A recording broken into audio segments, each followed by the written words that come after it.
I think the first thing was on a mental health level, right? Because it's all related back to mental health, right? Mm.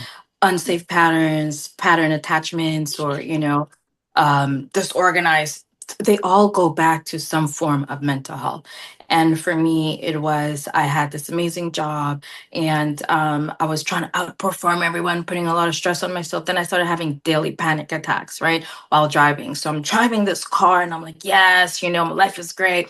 And then all of a sudden I'm like having this panic attack. I can't breathe. I have to pull on the side of the road and call a friend. Hey, could you talk me through? Or call a pastor. Hey, could you pray me through? I'm driving and I'm having panic. And I wasn't medicated because at the time I was informed that because of my cultural background, I couldn't be experiencing depression, right?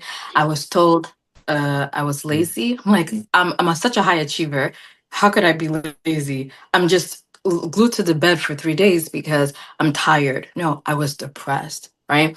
Oh, we all come from this country, and we didn't have running water when we were growing up, and now you have running water. What are you complaining about? We used to have to walk to go to school. I didn't even get chance to go to. So you feel guilty. You Mhm. know what I mean? You're an immigrant, so you feel guilty. Then you're like, oh, so what I'm experiencing is not depression. So I ended up doing all of these extreme things to get healthy, not understanding what I was dealing with had to be examined critically. Remember, at one point, I used to go to the gym twice a day. Okay, because I read that going to the gym helps regulate your nervous system and it helps with the anxiety. So while you're driving, you're not going to get panic attacks. I also read that, oh, going to the gym is going to, alleviate you from depression. But why am I still depressed?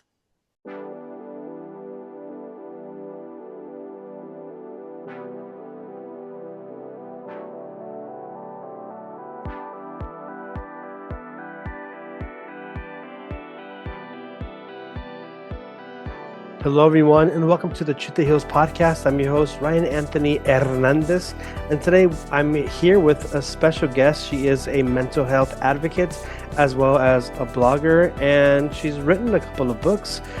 Please welcome to the show, Petrona. Petrona, how are you doing today? Doing wonderful, thank you. How are you? I'm doing fantastic, and I'm excited because the latest book that you have out, it's very important. And I'm just going to read the name of your book already. Get it to announce it. It's called Unsafe Love: Healing from Trauma Bonds, Betrayal, and Unsafe Attachments. Now, can you share with us when did this book come out and where is it available? Yes, so the book was conceptualized between December 29th and February 23rd. And it all happened after a traumatic experience that really allowed me to go deeper within myself, not only mentally, but emotionally, to understand a pattern that I had, and a maladaptive pattern, of course. And so I wrote the book for people who want to love safe and who want to enter healthy relationships. And the book is available on Amazon. Excellent. So now that we know a little bit about you, I want to know a bit more because you're a very interesting person, and I think that the audience really would love to get to know you because there's more to you than meets the eye. So uh, now I wanted to go back and ask you, um, well, this book, it's the name, the title, it's very deep. Um, but where does your story begin with all of this? I think my story began in my childhood. Uh, I was documenting something, going through a journal, and then it came to me that at the age of 12 was the first time I had met a safe adult, right? I don't know if you ever thought about like your friend group or your family. Do you know anyone that's safe? A Do few? you? Yeah. Okay. Yeah. So I was 12 by the time I met a safe adult, meaning an adult who was healthy, an adult who helped me evolve as a teenager, an adult who loved me, right? I don't think I've ever experienced, even if I came from dysfunction and I have a loving father, and I knew my father loved me, but I didn't feel like he loved me. You know what I mean? So this love emanating from her, I was like, oh, this is different. This is different. And that's really sad because you're supposed to want to be in a safe environment. You know what I mean? You're supposed to want to be around adults who love you, protect you, and shelter you. And that was something that created my pattern, a maladaptive pattern of selecting people who are unsafe, very risky, and who created a lot of mental anguish within myself and the dynamics. Oh, wow. So what was it about this person at the age of 12 that really stood out to you that made you feel that safety? I felt like she really loved me. I felt like she liked me as a person, right? I was a troubled kid because my mom passed away when I was young, and we had moved all over. And by the time we ended up in Montreal, I was so confused, who's my mother, who's not my mother, who are we living with now? And it's not to put anybody down because when you become a certain age, you realize that your parents are only trying their best, right? And so I lived in environments where I probably would not have ended up if my mom had not passed away. So, you're meeting all of these strangers who, may want to care for you, may think that you're already a bad kid and treat you like a bad kid, or may not even like you because you're not their child, right? So you formulate a kind of, inner concept, inner thought, oh, I have to work hard for love. I have to, be like this to be loved. And so by the time her name is Sister Basin. And so how I ended up in Sister Basin's care is that I was so troubled that a judge told my dad, either you do something about her or we'll do something about her. And at the time, it was either going to be detention, right? And then the judge says, well, if you can find a good boarding home or reform school, we'll allow it. And I was able to go to a boarding school in Trinidad. And even there, I was so wild. Now that I see, my family members at a younger age, I'm like, oh my God, I was 12, like running away, 13, like in clubs. What are you talking about? I was a bad, bad baddie, like you couldn't stop me. But back to that. So her name was Sister Basin. So my dad at one point he was like, I don't know what else to do with you. And Sister Basin was like, give her to me. But by that time, there had been few adults who had said the same thing. A lot of adults said, I can reform her, I can help her, except the psychologist who said nothing's wrong with her, she's just a bad kid. Right. So you're hearing all these labels. You're having maladaptive behaviors throughout your teenage years. Then there's just this adult who sees you. You can inherently feel. I inherently felt that she felt that I was a good kid, right? So my behavior started changing. I became a good kid. And I graduated the boarding school with some honors. I was top of my class and I started doing really, really, really well. And that's because, again, I was in a safe environment. And it's been what, 26 years, 27 years. And I still consider her my mom, and she still considers me her daughter. Well, so you're saying that Sister Basin, is that her name? Yes. Yes. Sister Basin. So when you connect with her, you really felt that love. But Still do till this day. it still do. But with Yes. other people at that age, at age 12, I believe you said, or 13, very young, did you feel that other people, instead of loving you, were seeing you as a problem? Course, yeah. Oh, yeah. They saw me as a problem kid, a problem to get rid of, to pass on to the next person. And I don't want to discredit my father. My father had tried everything, but the root of the problem wasn't just me. The root of the problem was the dynamics within the blended family that we tried to create. And unfortunately, sometimes it worked, sometimes it didn't, because I only became that problem kid when we moved to Montreal. In New York, I had a stepmother and we were so stable with her. I can't say we really thrived with her, but we were stable, and that's what kids need, right? But was she safe? No. I wouldn't go into details of some of the things that happened, but looking back at it, I was like, oh wow, this, person who hurts you and then a person who tells you they love you, that started very young for me. So you're hurting me, but then you love me? Mhm. Yeah. So did you hate being in Montreal? At first, yes. At first, and I think subconsciously that's why I kept running away. I tried to keep running away because I was running to go back to New York. So after years of therapy, where was I going? I didn't know. I would just run away. I think I just wanted to go back to somewhere that was familiar, that was safer, but still not the safest, right? But my stepmother in New York, she became like loving after, like, she evolved, I think, right? And she was someone I loved dearly, but she wasn't the safest adult, Mm. right? Mhm. So now in your timeline, so we have it where your mother Sally passed away, you moved to New York, you're now in Montreal, but life goes on. You found somebody Yes. who was very loving and was able to help you, or at least you were able to amend your ways a bit and get an education, finish your education. But after that, there are relationships, and I'm just looking again at the title of your book, Unsafe Love. So my question for you is, what kind of love did you discover as you were getting older? I discovered obsession. So I had someone who was completely obsessed, but also completely abusive. So it would be cycles of getting back together, breaking up, getting, even our parents couldn't keep up with the timeline, right? And there was abuse, substance abuse on his end, a little bit of, I wouldn't say a lot of alcohol at that time, but I had just started, numbing.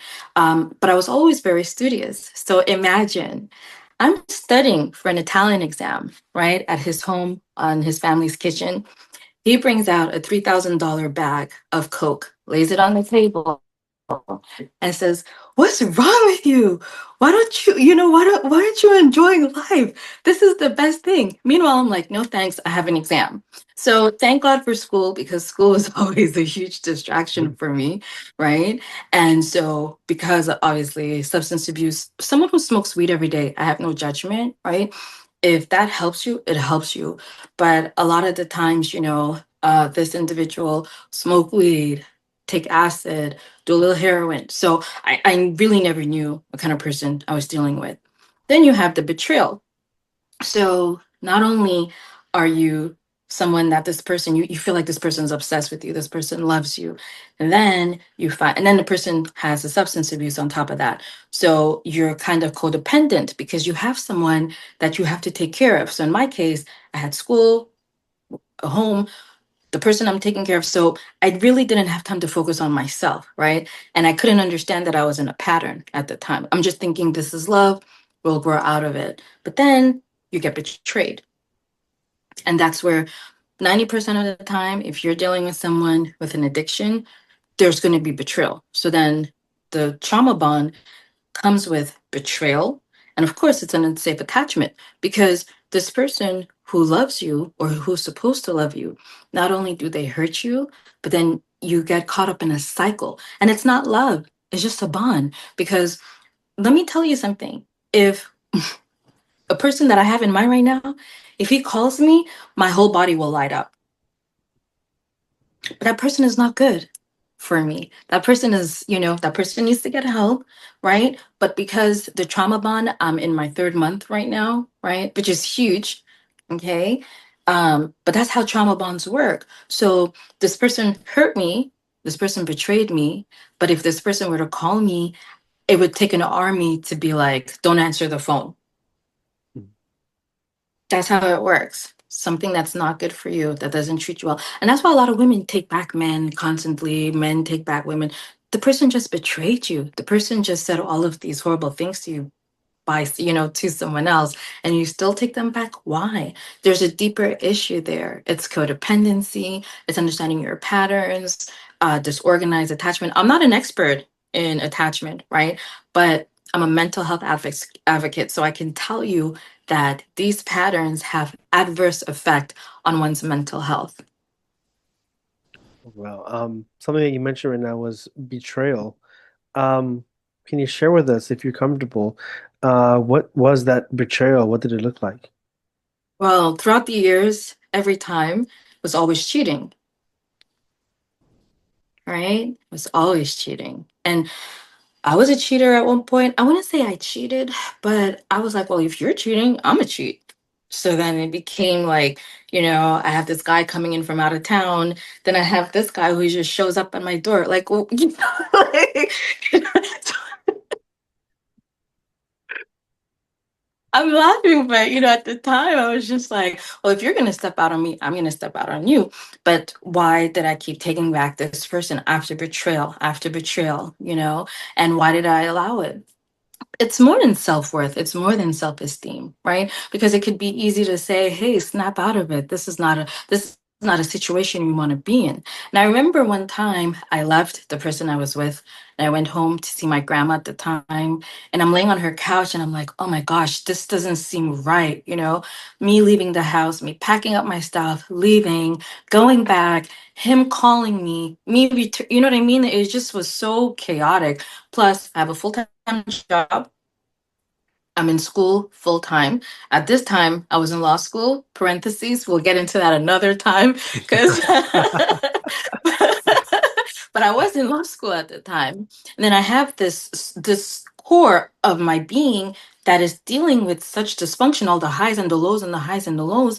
My grandmother was like, well, that's how men are. Just go back to him. No one at the time told me this is an abusive relationship. Let's just call it what it is. Even if the person doesn't intentionally want to abuse you, and you may not want to intentionally abuse the other person, because I know I am guilty for that, breaking up with someone and then, showing back up. Hey, I remember I left someone, changed my phone number because I wanted to prove a point to this individual.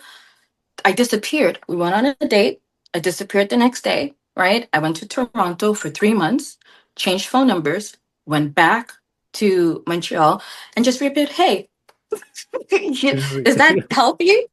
Yeah. So I have to take also responsibility for my actions as well, because I was in the cycle, but I was also a participant in the cycle by always taking back, going back, and just recycling. You cheat on me, I cheat on you, that's okay. You did this to me, you called my mom, told her all kinds of crazy stuff about me, but you took me to court. Yeah, because I sued one of my exes, right? That same night he was at my door. That's not healthy. You know what I mean? It may sound funny now, but at the time I was like, oh my God, he must really love me. I tried suing him and he's at my door. That I'm that laughing, but it's dysfunction.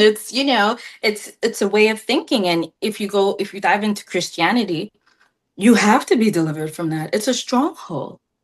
And I'm grateful to God that I am delivered from that pattern, because that was a pattern that I was in for years, years, years, accepting behaviors, and then speaking up for it, and then, being hounded. Hey, but no, I love you. I love you. No, let's make it work. Let's make it work. But this time I had just had enough. something we were talking about before we even hit that record button is that you were saying there's one, there's the problem, but two, identifying the problem. And with your book, I mean, shoot, you really fucking identified. I mean, unsafe love, healing from trauma bonds, You say betrayal, and there it is.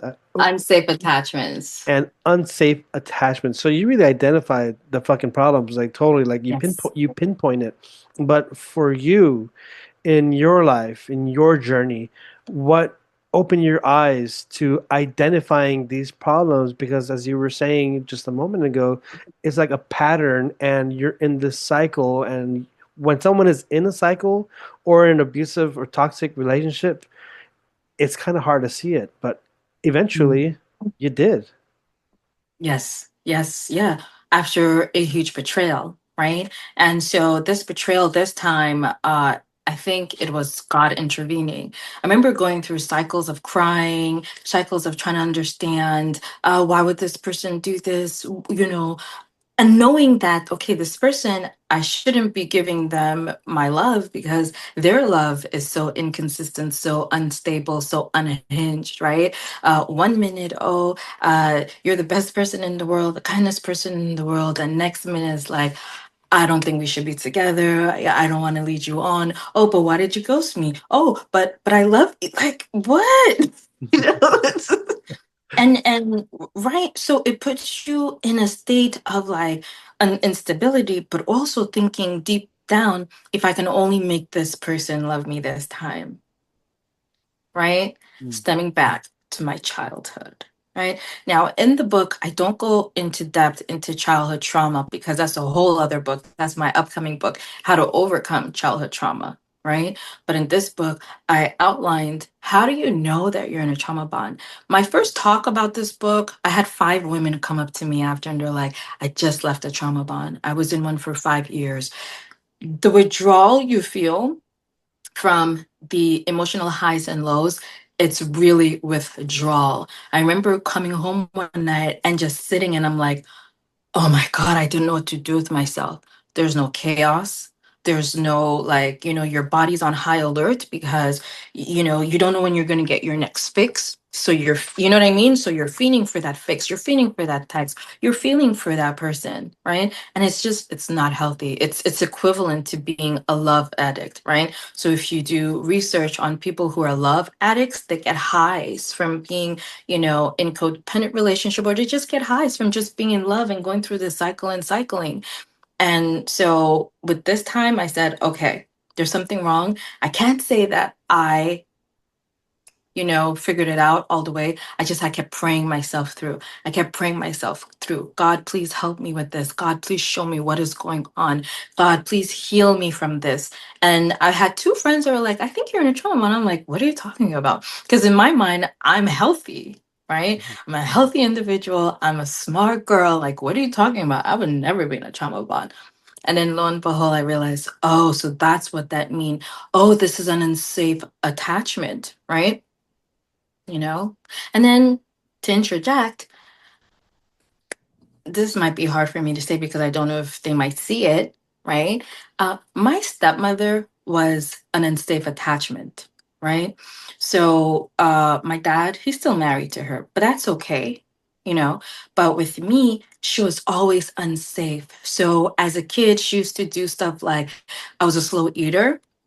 So she used to like put on her clothes and like, well, hurry up and eat, hurry up and eat. If you don't eat fast, we're gonna leave you, we're gonna leave you. So then she'd like pretend put on their clothes and they would leave the house, and have me there crying, trying to eat my food. So stuff like that. You know what I mean? It starts very young. But this person that just did this incredibly horrible thing to me, I have to love her, and she's supposed to love me because she's a mother figure. There's a part I speak about in my first book. I couldn't understand the dynamics with my stepmother. 1 minute she likes me, next minute she hates me. 1 minute I can go out with my friends. So she used to do like these things with me. So I'll be like, hey, can I go out with my friends? You know how it is when you're like 11 or 12. It's Mm. like this whole like, well, I did my chores, I washed the dishes, and you come up with this whole proposal. So like, do you mind? Can you, all polite. I did all the chores, I did my homework. May I go out and play with my friends till 8 p.m., And or can I just go hang out with my friends? It'll be a yes, no, or she like to do like no, then yes. You know what I mean? So it kind of like her instability and her unsafe loving, right? And I thought I was crazy. But then hindsight, many years after we've all left the house, right? We've all identified, okay, we come from unsafe, loving environments. This environment was not a safe environment to be loved in. Well, thank you so much for sharing this part of your life. I mean, it's one thing to do it on video to record yourself sharing these things, But the cool thing about you is that you also are a writer. And actually, you've done blogs. So you're very Yes. multi-talented. And my question for you is, what got you into doing blogs in the first place? Depression. I wasn't I expecting that was so answer, but depressed. Yeah, I was so depressed. I didn't know what to do with myself. And a friend of mine, she messaged me. She's like, "You're gonna get out the house tonight." I was like, "Oh, really?" And one thing I loved at the time was fashion. So at her behest, put on some clothes, managed to get myself together, and I left the house. And that was a catalyst for me because I had forgotten how I had a community and how people did appreciate me. Because one of the things when you're in a depression, you don't think that, anyone loves you. But the thing is, I was a very high achiever, right? Always wanted to do like these grandiose things, buying buildings, owning businesses. I worked for some of the most luxurious car companies in the world. And so I had always had like this fast track of, I'm going to be successful. I'm going to do this. I'm going to get 5 degrees. I'm going to get a master's or PhD by this age. So my grocery store at the time was one of my biggest failures, right? And it wasn't a big failure because I was a bad business owner. It was a big failure because I didn't have the endless amount of money to keep putting back into the store. I have to open my cash. Okay, there's a guy cleaning my windows. Oh my God, there's the milkman. Oh, my freezer just broke down. That's $3,000. Then the city's coming. Hey, your taxes, your signage. And in Montreal, you have to have English and French. So it's like, well, you need to have, your French and then your English in this letters. And we're going to fine you today. So it was like, oh my goodness, an endless amount of like, but I did well, right? I had employees. But one day my dad was like, well, you can't keep like peddling yourself for money. You're peddling. I had the expenses of the store, but then I had my own personal life and personal expenses, right? So I closed the store, and that was a profound hit on not only, and plus, when you're a business owner, right, you have a physical store, there's status that came with that, right? So I was hanging with the mayor of well, she's now the mayor of the city, but at the time she was like a city councilor. So everybody knew I was like hanging out with all these city councilors. I was doing my thing, I was always invited to events, and I was always very generous, right? So I had this program at my store. I used to sell bulk meat for families. So on a payment plan. Until this day, I only had one person who never paid me for my meat. So coming with that socioeconomic, investing in a community, it comes with a lot of prestige. So the closure of that store meant, who am I? You know what I mean? What is my identity? I was, climbing, I was rising, I was doing so well. And then I had to make this decision either to do this or my life would be destroyed. And I waited till the very, very end where my life was destroyed. And what am I going to achieve now? You know, so that depression was profound. It was heavy. It was tough. So going to that event that night was like, oh, I felt like I have life again. I felt like, oh yeah, there's people. Oh yeah, and there's this thing I love. So I started going to New York, to Harlem, to discover fashion there, and I just became this blogger person. I didn't even know what that meant. I was just like, I go to New York, I write what I see, this is really nice, I post it on Instagram, and I get a ton of likes, and then I get invited to events. And nice. Huh? and that's really how I just started writing the blogs. And that's why I say blogging opened up a lot of opportunities for me. And through blogging, I got on TV, which catapulted me into getting nominations. And then one day I was like, you know what? Being on TV was not in my game plan because being on TV comes with, you know, a certain level of success, surface level of success, but I was still searching for profound, la profondeur, right? Wanted something profound. I couldn't articulate it because this is like 15 years ago. I couldn't articulate it then, but I'm articulating it now. You get what I'm saying? Which is speaking, sharing, writing about my experiences, somebody picking up my book and being like, wow, I think I just experienced this. I'm going to take a good look at myself and heal. My books are all about healing, all about, telling someone because everybody's messed up. Everybody's messed up. Everybody that I know have some kind of trauma, some form. There's no perfect family. And that's one thing I realized when I used to run away. I used to run away to my friends' homes thinking, oh, for sure they're living better than me. Then you get there, you're like, oh my God, stop, like, stop, like, get me out of here, like, send me back, like, what? This is how you guys live over here, like, arguing all the time, mom chasing dad, dad doing all kinds of crazy stuff, and my me and my friend just like playing video games. Like what? No. So you realize, and I remember being in university, and I had this gorgeous friend. Oh my goodness, her dad used to give her $300 almost every Friday, and I was like her buddy. So like we used to go to the best restaurants. Oh, my dad gave me money. Let's go. And I lived downtown Montreal, so it was like lobster steak, whatever, the best wines, you know what I mean? And I looked at her, so she had her mom's home. They were very affluent, and she has her dad, very affluent. And I remember thinking, oh my gosh, she has such a perfect life. Then she ended up calling me one day after a while, and she says, I'm calling you because I'm a part of the 12 steps, and you're one of the people that I want to apologize for. And it took me like, oh, wow, it took me back. I'm like, nobody has it easy. Nobody comes from a perfect childhood. Nope. You know what I mean? So in writing, and then you realize the healthiest people are people who are just, they're not from the most healthiest environments, but their parents or one parent was stable. Mhm. And that's important. You know what I mean? Anyways. Wow. Well, it sounds like you've lived life. You've seen the good and the bad and the ugly. But you've also been able to reach out to people and get these opportunities, like with fashion.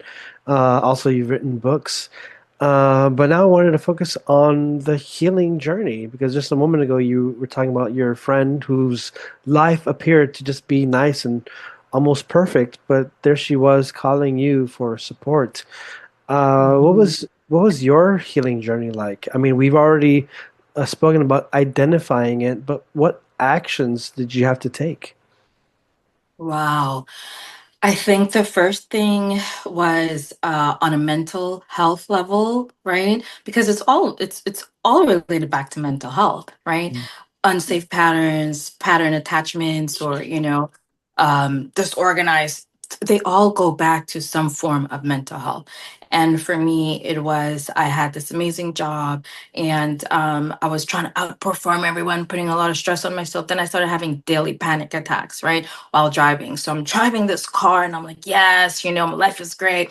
And then all of a sudden I'm like having this panic attack. I can't breathe. I have to pull on the side of the road and call a friend. Hey, could you talk me through? Or call a pastor. Hey, could you pray me through? I'm driving and I'm having and I wasn't medicated. Because at the time I was informed that because of my cultural background, I couldn't be experiencing depression, right? I was told I was lazy. I'm like, such a high achiever. How could I be lazy? I'm just glued to the bed for 3 days because I'm tired. No, I was depressed. Right. Oh, we all come from this country, and we didn't have running water when we were growing up, and now you have running water. What are you complaining about? We used to have to walk to go to school. I didn't even get chance to go to, so you feel guilty. You Mhm. know what I mean? You're an immigrant, so you feel guilty. Then you're like, oh, so what I'm experiencing is not depression. So I ended up doing all of these extreme things to get healthy, not understanding what I was dealing with had to be examined critically. Remember, at one point, I used to go to the gym twice a day. Okay, because I read that going to the gym helps regulate your nervous system and it helps with the anxiety. So while you're driving, you're not going to get panic attacks. I also read that, oh, going to the gym is going to, alleviate you from depression. But why am I still depressed? Mhm. Understand? So that day on the bridge, it was a catalyst because I stopped. on a bridge, and I write about this in my book. I was 30,000 feet suspended on the Champlain Bridge in Montreal, and my life flashed in front of me. It was the worst panic attack I had in my life. And I always say to this day, it was angels that drove me through that, like, because I couldn't see anything. It was a panic attack where I was blacking out, right? Imagine you're blacking out and you're driving over a bridge, right? And so my thing is, I didn't want to die, but I didn't mind dying, right? I didn't want to hurt anybody. I didn't want the car to be like, I didn't want to drive the car over the bridge. And that's what I felt was happening. I felt like the car was just driving off the bridge. But of course, that's just because I'm going through a panic attack and I can't control my motor senses. Mm. So then you have these people, these traffic people, they're like, come on, in French, like move your car, bouge ton char, like you're holding up traffic. What, you know what I mean? So it's either that or I'm supposing, they come knock on my window, like, because I was really holding up traffic. I stopped my car, right? So I got myself together. And at that point, my panic attack was so bad. I didn't like, I was shaking like this. I didn't even have the wherewithal to call anybody. I had the only amount of strength that I had was just to get over that bridge. I didn't care where I went. It was just to cross that bridge, right? Crossed the bridge, went straight to the hospital. I'm like, I don't know what's wrong with me. I need to cross that bridge to go back home. Give me something. Prescribe me. Isn't there a medication? And for the first time, I realized, well, I need to heal this, whatever this was. And so that was just a surface level tip of the iceberg of what was underneath. And through that experience, I ended up at my family doctor because what I was prescribed to get to work was a narcotic and I didn't know. All I knew is that I was popping this thing and going to work. I feel great. I'm at work, I'm working at, I don't get the palpitations, I'm not sweaty, my palms are not sweaty, and I think I'm gonna die because when you're going through a panic attack, you think you're going to die, right? You feel like you're dying. So a relief from that, it felt so good. And my family doctor was like, well, we can't keep you on this. I was like, well, this makes me feel great. What else could you put me on? And then he says, well, you need to go on antidepressants. And I've been telling you that for the last 10 years. I was like, I don't need antidepressants. What's wrong with you? I just need something so I could drive to work. And my family doctor looked at me and he said, you have been depressed for the last 10 years. Please give this a chance. He says, and the only reason why I accepted it is because he said it will help me with the anxiety and driving, right? That's the only reason. If it wasn't for that, there was no way I was getting on antidepressants, right? Mm. So I took the prescription and I remember going out in my car. Remember, I told you I was an overachiever. I had achieved this great success, this great life on the outside. And here I was with a prescription for a medication that I'm going to need to take to function. Oh, I was besides myself, right? But after the first week of taking Zoloft, so I was prescribed Zoloft. After the first week, I remember waking up and I'm like, is this how normal people are supposed to feel? I can actually make my bed. I don't have to, like, there's not this dread of going to work and like I can leave the house like a normal person. Then I said, oh, wow, I need to heal. And then I started going to see a therapist, and that was my catalyst. When I hear a parent tell a kid, oh, you don't need antidepressants, I advocate. When I tell you I advocate strongly, I advocate from my family to the outside. So I'm not just doing outside work, I do inside work. If I ever hear a young person around me talking about their experience and there's an adult nearby that has also maladaptive behaviors to deal with their own stuff, tell a kid, trying to take antidepressants or, oh, you're not just depressed. I speak up. I turn into a beast, right? Because this is what we need. We need people who advocate. And also I want to, outline something. There's different levels to anxiety and there's different levels to depression. Okay. So someone who gets the occasional fluster and you're going to speak in front of like 1,000 people and you get that palpitation, oh, that will pass. No, no, no, no, no. There are clinical levels of anxiety. There are levels to anxiety where you could faint, where I was a hypochondriac for a while. I couldn't leave the house during the day. I had to leave the house at night. it was beyond me. You know what I mean? And there's different levels of depression. So if you haven't been on your couch for 3 days, like I experienced one time, when I tell you, I thought it was exhaustion. I made up all these excuses in my brain. No, it was just I had major depression syndrome. You understand? It's called MDDD. That's why I've been prescribed Wellbutrin, right? If I wasn't on Wellbutrin, let me tell you, I probably wouldn't be with you right now, right? Because it creates all of these phobias. Again, anxiety creates different levels of maladaptive behaviors. And a lot of adults, especially from the old school, they don't realize that some of their behaviors are maladaptive. You know what I mean? So, it just creates this vicious cycle. In my family, there are individuals who are being healed because I tell them, take this, you're going through this. And I'm an example, and I'm a proud example. I remember being in a debate with my sister, and I pray to God she doesn't watch this. I was in a debate with my elder sister. Oh, Lord. I love her. My eldest sister is a doctor. And in her mind, there's a logical explanation for things, right? Then I was like, look at this particular case.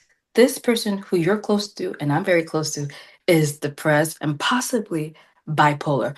Oh, that's impossible. That's impossible. What do you mean? This individual is a child in our eyes. We're supposed to be there to protect this individual. This individual is expressing these concerns about his or herself, right?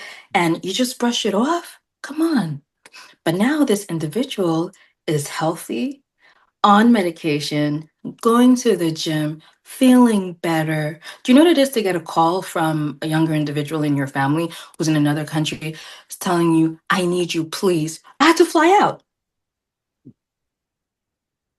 right? And that's all going back to being safe. I try to be a safe adult for my friends, for my loved ones, and especially my girls I call in my family. I try to be that safe adult and I advocate. So if you ever see me mouthing off somewhere about antidepressants and shut your mouth, if you ever see me, that's because we advocate for that.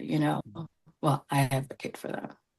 Well, I can see that you're very passionate about what you're advocating for. And can you share with us what it is that you are currently doing? Because I know you have the book launch, but I think you also are working on some other projects as well, correct?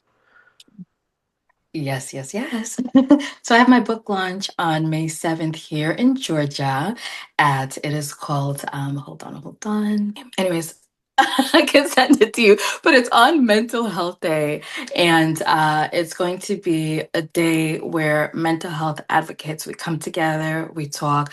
I'm going to have the Jordan's Room, an organization, also present. So the Jordan's Room, it is a mother who founded a nonprofit organization because her son passed away. I don't know if I could say this here, but he overdosed from a fentanyl, I guess, drug addiction due Mm. to his mental health. So she created this organization. And so I'm a board member and a part of that organization as well. So I'm, very, very excited to have her share her story. Then we have, I think it's called Princess's Home.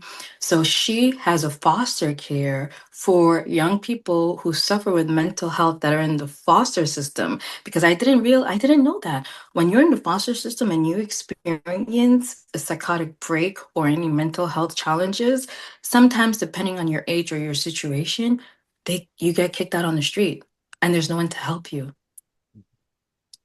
Dang. right? So she has a home where she helps these young people and some various organizations. So that's why I'm really, really happy about that because it's going to be on Mental Health Day. And it's Serenity Estate. Sorry, I have a lot of things in my head at the same time. It will be head of the Serenity Estates. a great collaborator and sponsor for the event.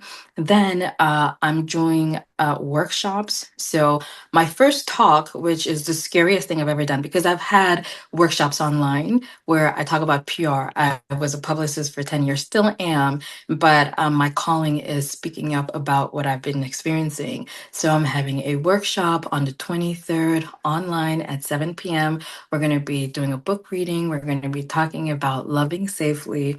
And then, of course, eventually giving a lot more workshop in schools. I want to be able to reach the young people because I think that if I had met a young, I'm not that young, but if I had met someone in school who came into the school that spoke about challenges, right? When we were in school, we had these people come and talk about sexual education. Remember that? And they'd bring out these old TVs and you sit there, okay, okay, we get it. You know what I mean? And very appreciative for that. But those things, they help, they aid. But we had no one ever speak to us about mental health. Hey, if you're ever feeling like unliving yourself, you can go speak to your guidance counselor. But is your guidance counselor equipped? And then you go back home. Do your parents really believe that you're about to, you know what I mean? Some of the cases, first of all, in Georgia, the number one reason of home, not the number one cause of death here in Georgia, do you know what it is No idea. amongst teens? Suicide. The number one, not gun violence. I did not So know that. that's so, oh yeah, oh yeah, oh yeah. Oh, yeah. So getting into schools, before the young people start having the maladaptive behaviors, some of the gentlemen that I dealt with, for example, the person I was with for 17 years, he escaped a war with his family, right? And I think that he'd lived in such a stable like environment in his country. And then the way they escaped the war, it was just it's heart wrenching, right? Being pulled out of your environment, and he suffered from that a lot. And then within his own family, there was a lot of trauma. So imagine if someone like that, and he wanted to be a doctor, but imagine if someone like that was. Imagine. Let me rephrase my word. Imagine if he had the right adult, the right people in the right environment to say to the parents, hey, I think that your child will benefit from being on this and this, this and this and this as a prescription. And of course, for the parents, I want to advocate to the parents. So I try to go to like peer support groups because there's a lot of parents that are so adamant, I'm not going to put my child on this. I'm not going to, but what if it helps your child? Mhm. It's worth a try. Right? What if your child takes Zoloft and is able to get A's in school, wouldn't you rather that than your child be lagging, stuck in their room all the time, moody, up and down, cursing you out 1 minute, and you're trying to figure out what's going on, running away. The first time I went to see a psychologist with my father at 12 years old, the psychologist basically told my dad, and I remember it was $75 that my dad had paid. And I was like, that was the worst $75 he'd ever spent in his life. He told my dad, she's just a bad kid. She'll grow out of it. And I didn't grow out of it. I had to heal myself out of it. But if that adult had, diagnosed me properly, I probably would have gotten the help at the age of 12 instead of having to go through all of the traumatic events leading up to the bridge where I had to go get the medication and starting my definite healing. And healing, it's lifelong. Mhm. Because I remember when I started taking antidepressants, I used to call my family doctor, hey, it's been a year. I'm feeling great. I want to get off these things, He'd be like, not yet, not yet. Remember, you're 5. I'm like, get me off of this. I'm better. And so he kept me on antidepressants for 10 years. And when I got off of antidepressants, when I weaned myself off, I didn't understand what I was experiencing. Oh, this isn't, and so I needed to go through more counseling. And I had a counselor, and he would be like, well, if you're feeling like that, maybe we should find a solution. So I used to cook for other people because and then I had to get back on antidepressants. So you think you're healing. It's not linear. I'm still healing. It's a but life. I'm a healthier adult. I'm healthier, right? Not the healthiest, but healthier. My relationships are healthier. My best friend helped me stabilize my personality, I think, a bit because she's such a healthy woman.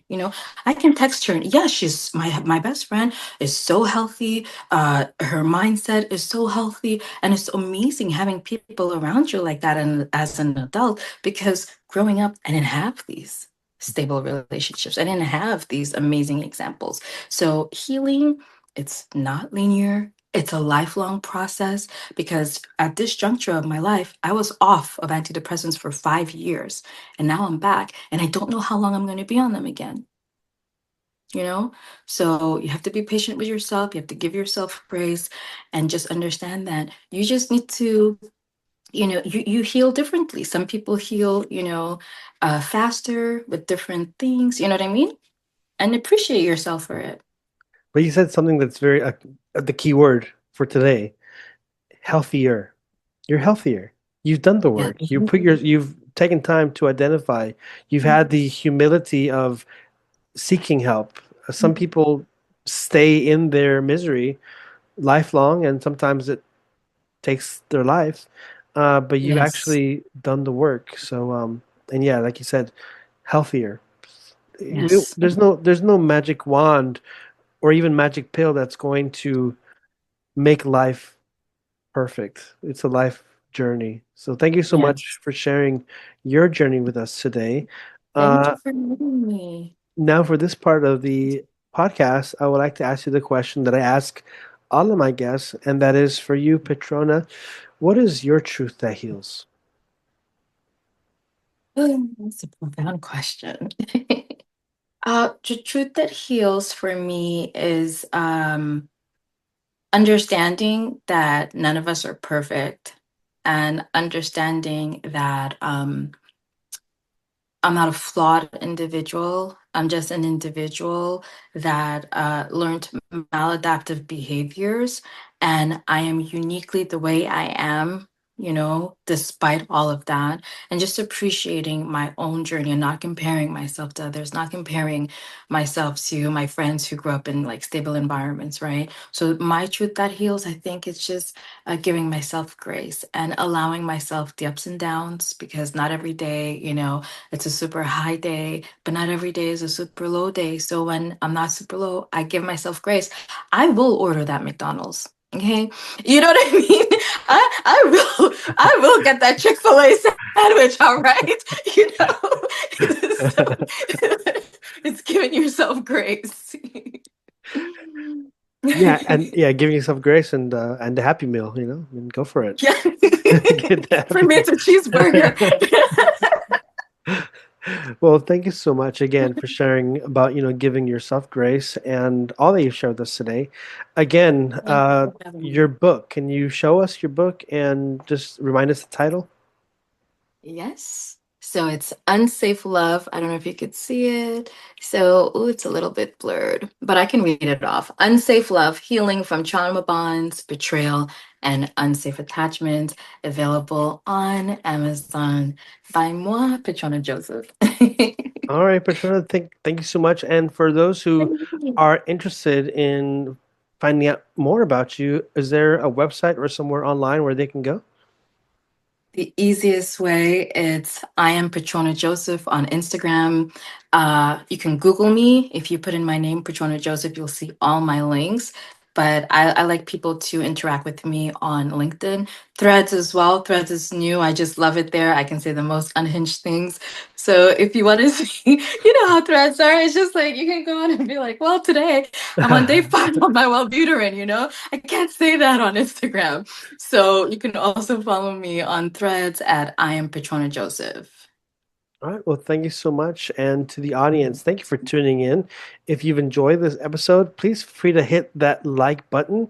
If you're watching this on YouTube, if you have not yet subscribed, hit that subscribe button as well. And if you're listening to this on any podcast platform, feel free to comment, leave a review. Hopefully, it's a nice one. And please share this episode so that more people can discover the truth that heals that was presented today by our guest, Petrona, and so that they can also check out her book. Again, I'm going to repeat it: Unsafe Love, Healing from Trauma Bonds, Betrayal, and Unsafe Yes. Attachments. And you can also help me out a little bit extra if you would like by buying me a coffee at buymeacoffee.com/truth7. And I actually got this at freaking You got a Tim Montreal. Hortons? Have a, I didn't even think that I'm just noticing it right now. I'm picking it up. Oh shit! When I was in Montreal. But My yeah, jam. so hey, if people out there you want to contribute, maybe help me go back to Montreal. I mean, hell, buy me some coffees. That always helps. And again, Petrona, Love thank you it. so much for being an awesome guest here on the Truth That Heals podcast. Thank you for having me. I appreciate you.